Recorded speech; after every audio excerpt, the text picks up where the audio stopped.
Wa pumunta na nang kining dili tao. Katong dili pa siya tao ba? Unsa man to siya? Ha? Person dili. Ano pa di na kay person ang Diyos lagi kay usos magbubuhat. Persona man Di niya. ba gusto pa ka na?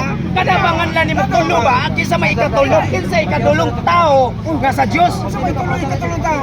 Wa po mo ingon ikatulong tao. Sa man nga nagamit ang katulong ka persona. Ang Espiritu Santo ikatulong ng person. Dili ni siya tao. Ano man, kay diha naman daan sa wakbang tao ay amahan, anak ug ang espiritu o kining tulo. Tula lagi apoy personalidad lagi niya. Kaya nga itong isita, pagka personalidad man, tula description, masaysay ni mo kung sa'y dagway. Dili sama sa espiritu, masama sa angin. Ang akong pangutan na. Ay, walay unod ka naman kabotay. Ang walang diya. Ari ko dire. Surrender. Walay unod. Walay unod, lipaw ni. Walay unod, tubag. Walay unod ang tubag. Ang tubag. Walay unod.